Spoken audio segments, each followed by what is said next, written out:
Just so that you're aware, I have a meeting at 1, so I have another hour until my next meeting.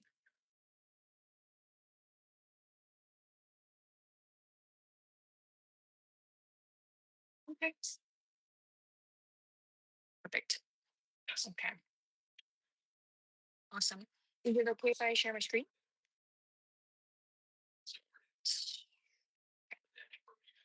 So we have a servicing. Can you see my screen? Can you see my screen? Okay. Okay. Well, this is our servicing platform that we use, or our system of record. Um, okay, it's being slow. Um, like it.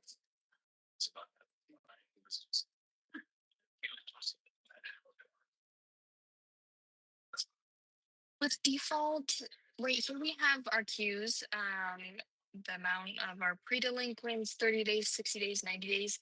Um, and we have a quantity and we have assigned agents based on digit ranges and things like that. But basically, the team, our servicing team, calls on all of our delinquent EEP loans to basically collect the debt. But when we have a conversation with, for example, this IK Kellen, and they express that they're having difficulty in making payments. That can be because of sicknesses, that could be because of seasonal lack of work, or losing jobs, or whatever reason. There's a lot of reasons for delinquency. But once they express uh,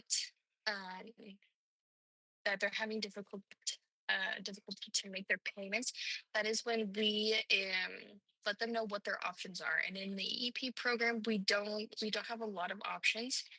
This is a training Monica and I have created. We first always need to understand what is the reason of the delinquency. Like I mentioned, this did someone get sick and there's a lot of hospital bills, or were they let go, or for whatever reason, what is the reason? And then we always ask what is their intention or plans to cure the delinquency, what they're the homeowners, they're responsible for making their payments. So we always need to get their intentions and plans. And then here are their options. To be able to maintain the property, they only have two options. They need to pay in full the amount they owe, or they can apply for a repayment plan. And the repayment plan is splitting out the debt on top of their monthly payment over a certain amount of time. And we offer a 3 to 12 month repayment plan in increments of 3 months. So it can be 3, 6, 9, or 12 months. 12 months is the maximum um, allotted time that we will offer for repayment plan. Um, and obviously, if they cannot in any way, shape, or form maintain the property, they don't apply or don't qualify for a repayment plan, or they just don't have the funds to pay the debt, they have 3 to 4 other options. One, and this is the first one that we recommend, because this one is what benefits them the most, and they can sell the property. They can find a real estate agent and they can list the property and find a buyer, and then any funds or equity that was gained um, corresponds to the homeowner. Um, and obviously, they don't maintain a property because they're selling the property. Then they can go through a legal eviction. And this is after, um, and we're building this process out, but after 90 days, and when the loan goes into foreclosure, that is when we get approval from Thule to refer the the homeowner to eviction. And then we also have another option, which is cash for keys. Just exchanging to avoid illegal eviction, which costs a lot of money. Um, we will offer a low sum of money so that they basically give us the keys. Um, we save a little bit of money and they get a little bit of money, but they vacate the property. Mhm.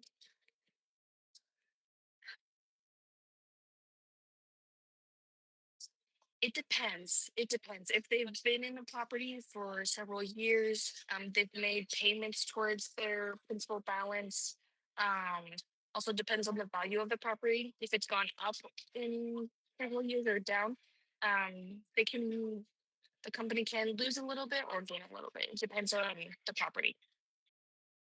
It also depends on whether there's damages to the property, and we have to make those repairs. It all depends.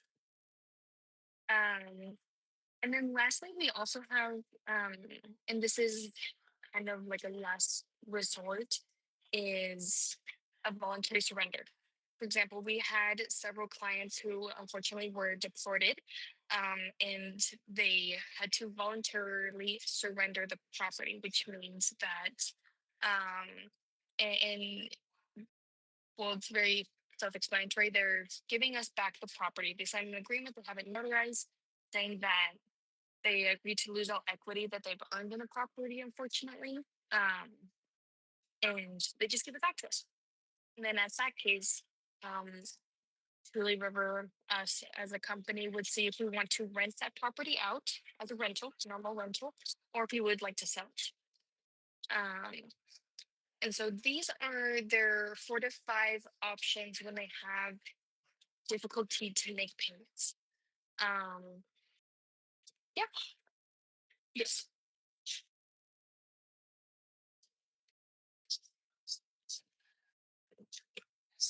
Right. But for example, if they have a car, for example, their debt, let's say it's seven, okay, their payments 2,500, their debt's around $8,000, let's say 4 payments.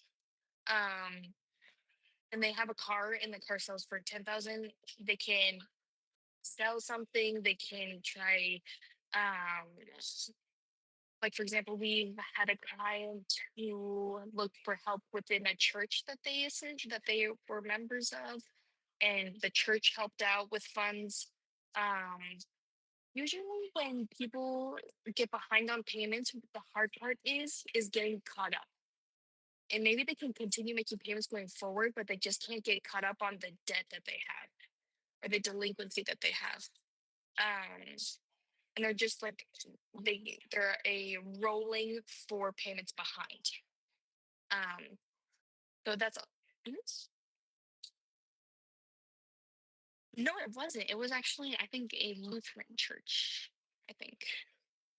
Yeah, it was. I didn't either, but but it was good for them because they were able to get out of. I think they're current now. Um, and then when we and I want to explain a little bit regarding the repayment plan because they can apply for repayment plan, but it doesn't mean that they will qualify for one. Because like it says here, we first a lot of people just to kind of buy time will say that they earn a certain amount of money and their and payments get returned and it just lengthens out the process and the debt just keeps growing. So with repayment plans, our first step is we have a financials sheet, which basically that's not it. Sorry, I have a lot of documents open. Let me find it. We have a here we go.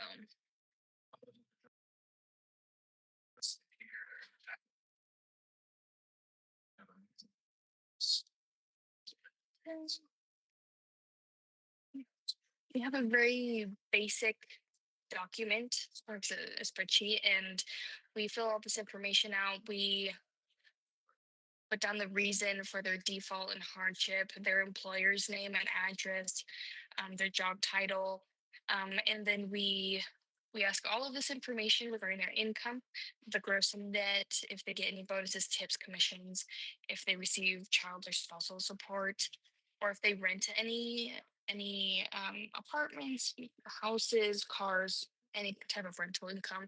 And then we go very into detail with their expenses and then we fill all of this information out.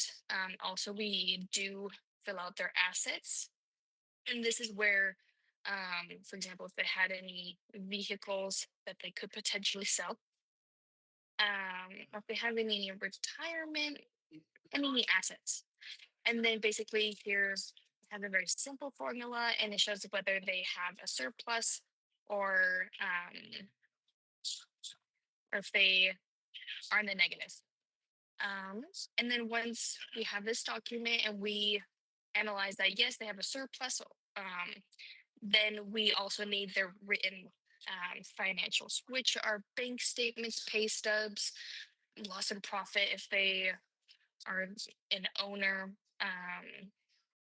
or if they don't receive pay stubs. Sorry, we need the last 3 months of these documents. And then based on that information that we receive, we we send this information to Mario and Randall, who are um, our default specialists.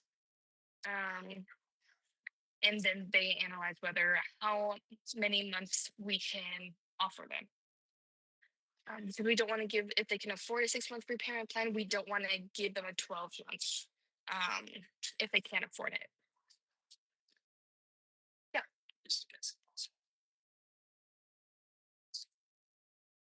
That is the servicing team. That's the GDL team that we, GDL Connect is the onshoring company that Arrive Home works with.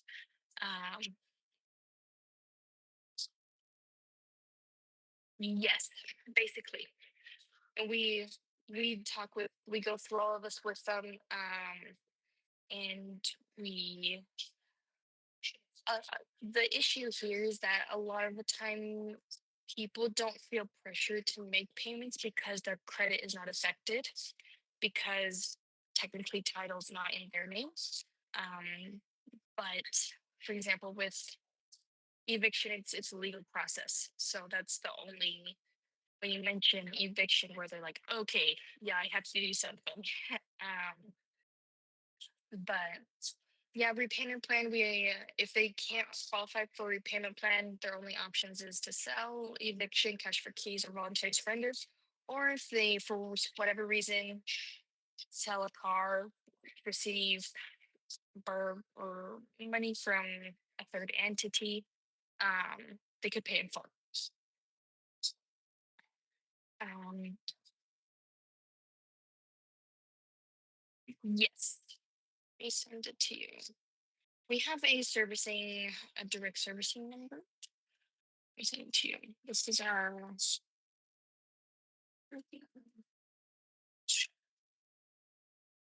in here, no, it's not.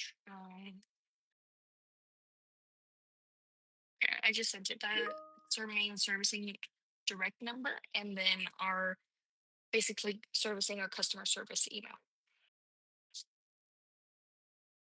Um, mhm.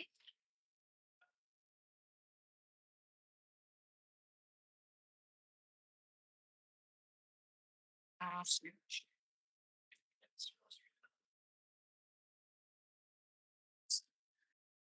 yeah, a little bit. I'm using different phone platforms. Um, but this is very briefly what their options are if they can't make payments, or if they're having difficulty to make payments. And their options are very limited. For example, a lot of people ask if they can, if we offer deferment of payments. We don't. We tried and it didn't. We don't offer that. Or some know it as a balloon payment. We don't offer that. Um, so these are our options. Do you have any other questions regarding their options, default, like that?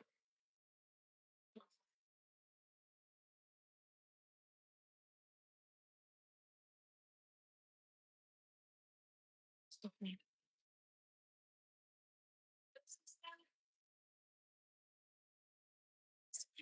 If they cannot even make future payments, if they, for example, we had a client who got divorced and their husband was the main household provider.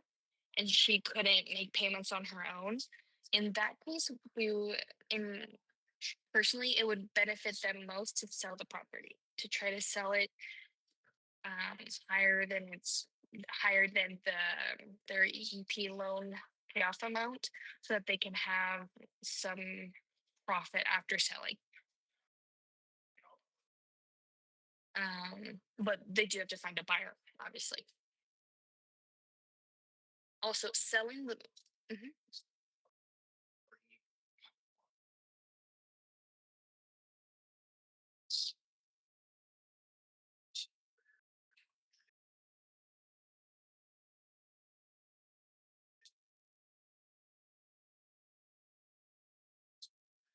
That they would have to talk with their realtor. We can't recommend that they do anything. We can just explain the facts that if the property sells for this much and your EEP loan is this much, that difference is, well, obviously there's closing costs that sellers cover, but they would have to discuss what they ideally want with their realtor and talk about a game plan to achieve that.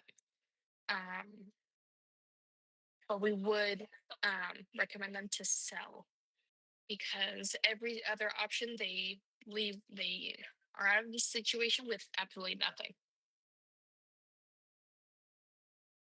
Um, mhm. Yes. It depends on the monthly payment. Usually we will I think the most that we've offered is, I think it's 5,000. Do you know how much the highest cash for keys offer that we've offered has been? I think they're around 5,000. Yeah. I think the maximum that we've offered this far is 5,000. And I mean, it's something. I mean, it's, but yeah, cash for keys and selling the property would be their only options to get out of the property with something in hand. And also, for example, if the loan is already in foreclosure, they're already like, let's say, 4 months behind, and the loan's already in foreclosure. Selling the property does not stop the eviction process, which means that if they know that they're not going to be able to make payments in the future, it is better for them to, and they know that they just cannot afford the property in the future. It's better that they start to list the property before it gets to the foreclosure point, because it will not stop the eviction from continuing. Um, and yeah, I think that is the basic information with their options. Yeah, this is, I think, one of the most asked um, topic that we receive. Um, and what she was going to say, um, yeah, that is, and obviously every state is different regarding evictions and legalities and all of that. But for right now, Mario is handling that, although he is transitioning. And we're also seeing if we can reorganize the GDL team to take on some of those responsibilities as well, like ordering inspections after the property is vacant, getting the locks changed on the property, so that there's no squatters or no vandalism to the property.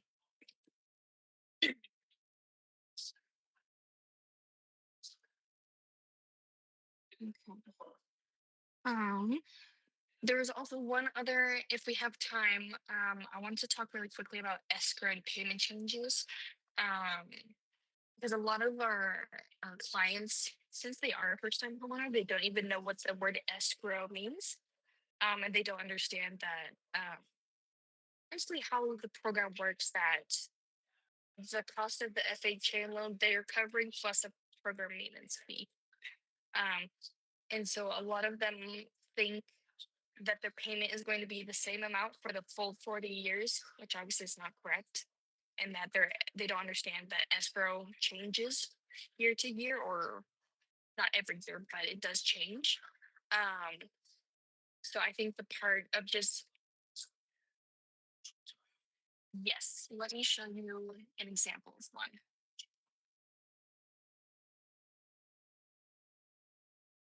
So basically, how in the program it works, the FHA loan is in our name and in Tui, well, the tribe's name, in Tui River's name. Um, so all of these escrow analyses will be in Tui River's name.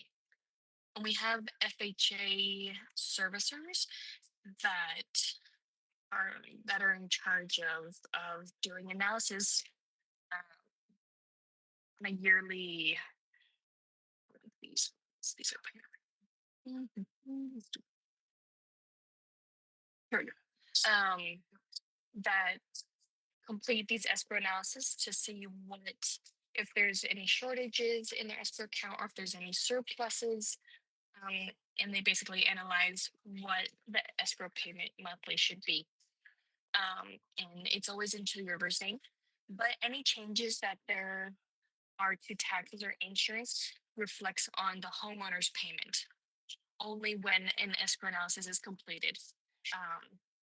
And it's usually around the year mark, or a year after closing, or 11 months before.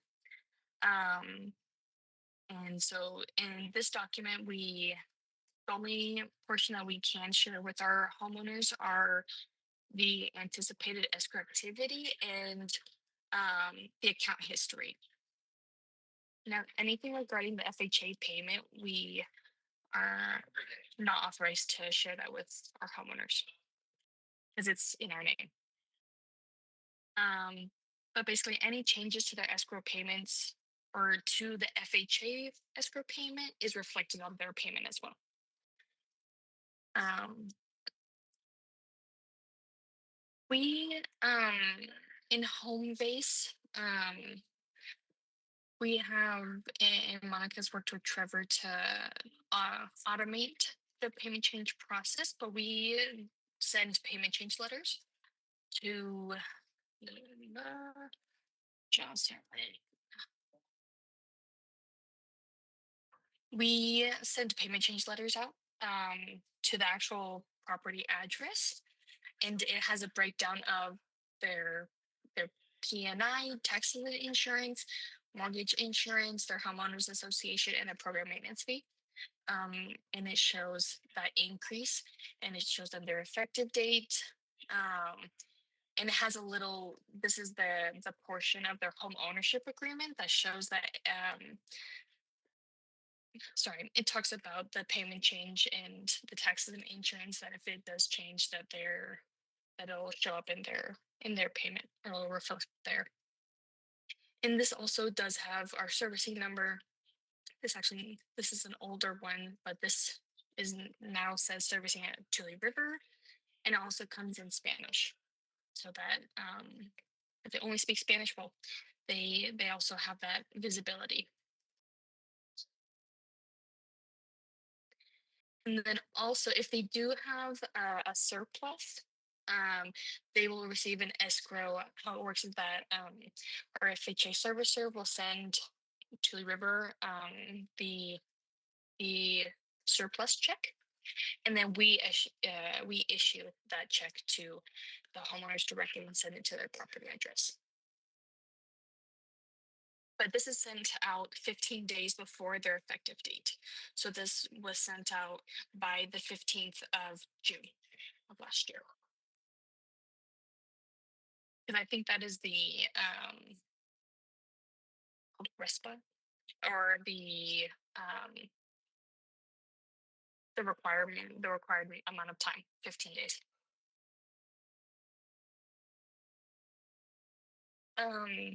But just more education about what is an escrow account, why it benefits them, and it's kind of, and this is the training that Monica and I created for just our normal agents.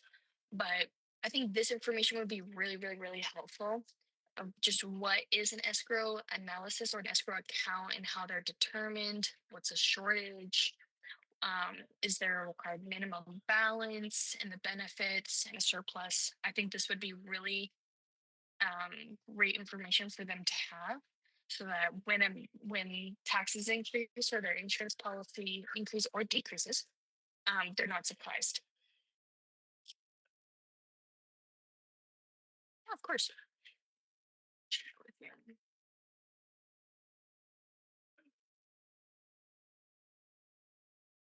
Okay. Sounds good. And then down here we also have this is a different FHA service. So this is Essex, but this kind of shows what areas to look at. Um, Current projection if their payment stays the same. And for example, sorry, this is really blurry, but you can see that it's in the negative, and then the required, it's on the positive. Um, so they have different sides of what things mean. But again, this we can't share with our homeowners because this has the FHA information on it. Okay.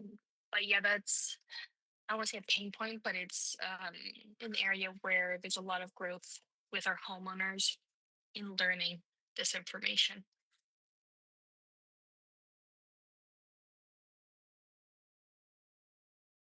Um, yeah, I think those were the that one escrow payments. Do you have any questions regarding the escrow or okay? Sounds good. With the other items, I want to prep a little bit more on, for example, the life of the loan, kind of put an outline together of like the difference between EEP and an FHA and the site and the stages of the loan, and what makes it different. I can kind of put something together and then we can talk about it and go through it so that you have it recorded. Sure. Mm, let's look at next Monday. Oh wait, we're off on Monday. Does Tuesday work for you? No, the 17th.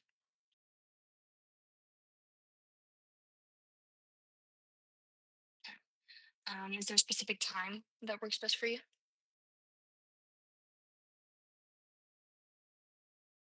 Okay.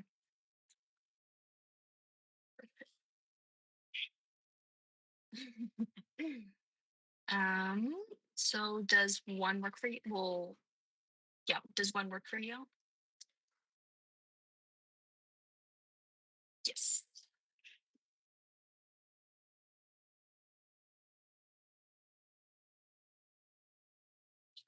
Or not, it's not training.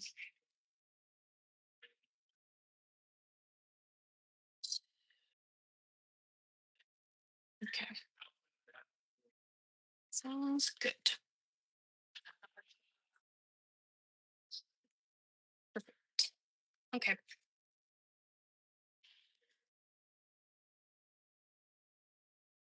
Yes, I think so. And then also with insurance, but I wanted to talk to Chris a little bit about what he sees in insurance and the kind of the gaps, and then combine it with what we see in servicing. And then we'll talk about the insurance and then the loan life cycle and differences with the EP and FHA um, next week.